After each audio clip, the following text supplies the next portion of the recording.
This less than a minute clip will go into how the Hellenization of our people led to us becoming Israelite foreigners in the New Testament. Shalom. In 189 BC, Antiochus III, Antiochus the Great, a king of the Seleucid dynasty, reconquered Judea from Egypt. The Seleucids would spread Greek customs and beliefs to the peoples under their governance, a phenomenon referred to as Hellenization. The word Hellenistic comes from the root word Hellas, which was the ancient Greek word for Greece. The Hellenic Age was the time when Greek culture was pure and unaffected by other cultures. The Old Testament community of the faithful struggled against the Hellenistic influences.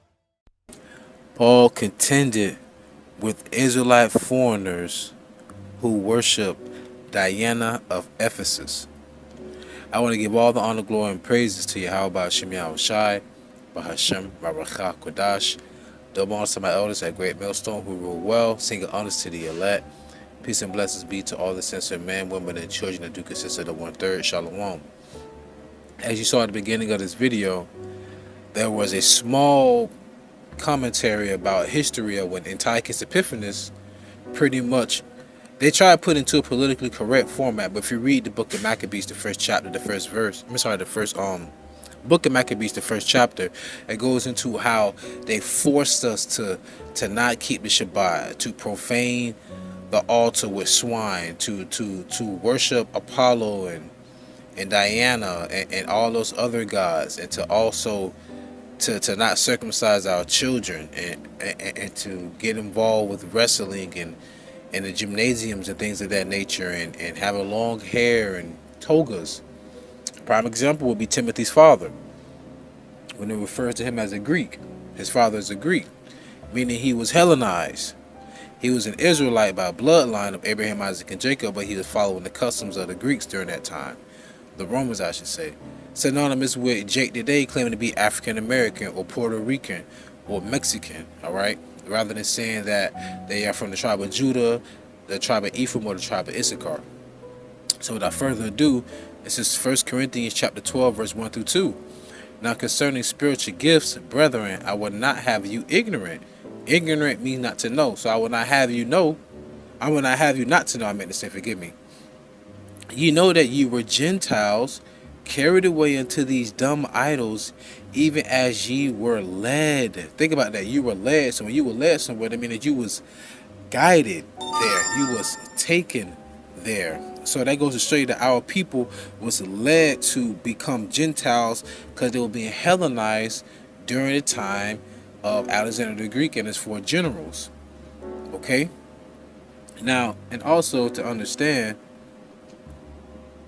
those idols spoken of about in the book of Acts, which I'm going to get into, that goes to show you that it's talking about our people, Israel, because that's who Paul went to.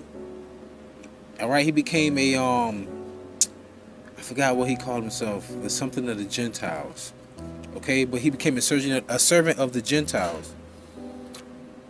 Now, I heard Vocab Malone say that we was afraid to touch the book of Ephesians. Well, guess what? Corinth is where in Greece. But Paul had to write 2 letters to the Israelites in Corinth. Now, in the book of Ephesians, this is to the Israelites who are in Ephesus. Okay? Now, before I proceed, allow me to go to the book of Acts, the 19th chapter. I want you to understand this, because what I'm about to read in the book of Acts is going to correlate with that precept, what is it, Ephesians 2 and 11, that we always bring out, which refers to Hebrew Israelites who were foreigners. Israelite foreigners to their own custom. This is Acts 19, verse 24. For a certain man named Demetrius, a silversmith, which made silver shrines for Diana, brought no small gain unto the craftsmen. Now, who is Diana? Diana would be to Ephesus what Artemis would be to, Diana would be to Rome in Ephesus as Artemis would be to Greece. Synonymous. But they're still idols nonetheless, right? Verse 25, whom he called together with the workmen of like occupation and said, Sirs, ye know that by this craft we have our wealth. So they get money from creating these false, dumb, lifeless idols to our people. Same thing with selling our people hope, selling them hope, right? Verse 26, moreover ye see and hear that not alone at Ephesus, but almost throughout all Asia, this Paul hath persuaded and turned away much people. Ephesus, which is why he wrote a book to the Ephesians, who would be to the Israelites that was in Ephesus. Continuing, saying that they be no gods which are made with hands. Come on, man. Verse 27. So that not only this our craft is in danger to be set at naught, but also that the temple of the great goddess Diana should be despised, and her magnificence shall be destroyed, whom all Asia and the world worshipeth. And when they heard these things, they were full of wrath and cried out, saying, Great is Diana of the Ephesians. So Paul at that time was telling a lot of people, listen, this is not a god. This is dumb. This is an idol. And you had Demetrius, the silversmith, man in like occupation, was saying, listen, this is how we get money.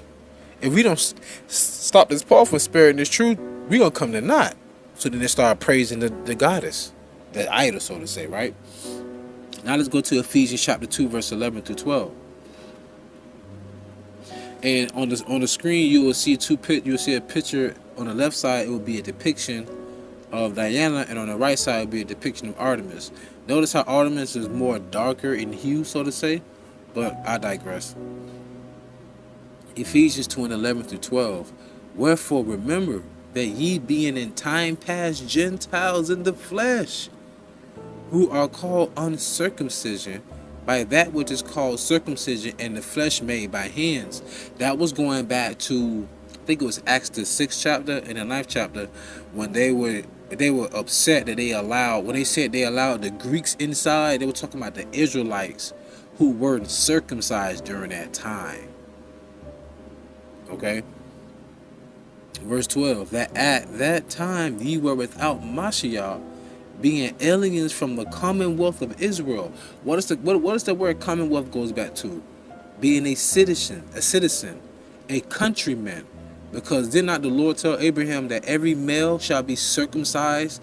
That is a covenant unto the Lord, Yahweh, for every male to be circumcised, right? So our people being under the rulership of the four generals, Antiochus Epiphanes, the Herodian dynasty and whatnot, our people wasn't doing that. Not all of them. I'm not saying all wasn't doing it, but you got to remember during the time of the Maccabees, our people was hiding and keeping the laws, right? So reading verse 12 again, Ephesians 2 and 12, that at that time ye were without Mashiach, being aliens from the commonwealth of Israel, and strangers from the covenants of promise. Strangers, Gentiles, strangers from the covenants of promise, having no hope and without God in the world. Man, pay attention to this, y'all. Strangers from the covenants of promise. I might have to change the title of this video. Strangers from the covenants of promise. But who was the covenants given to? The nation of Israel. And I'm going to close out with this precept to prove that that covenant of promise was only made to the Israelites. No other nation. Psalms 105, verse 7 through 10. He is the Lord our God, Yahweh Elohayinawa. His judgments are in all the earth. He hath remembered his covenant forever. The word which he commanded to 1,000 generations. So he remembered his covenant forever. Continuing on. Verse 9. Which covenant he made with Abraham, and his oath with Isaac, not with Ishmael, and confirmed the same unto Jacob, not Esau, for a law, and to Israel for an everlasting covenant. So vocab Malone or AK vocab won't leave us alone. Ain't nobody afraid of Ephesians, but these are the same topics that y'all keep recycling, trying to debunk the truth. 1 plus 1 gonna always be 2, man, no matter how many hypotheses or theologies that you come up with. The covenant, the promises, the inheritance is only for the nation of Israel, which consists of you so-called Negro, Latinos, or Native Americans. Now, with that being said, pray you was edified and fed. Stay in the spirit. Don't fear it, just endure it. Ask for forgiveness. Pray without ceasing. Stay humble. Remain diligent. Call Masha Allah. Shalom.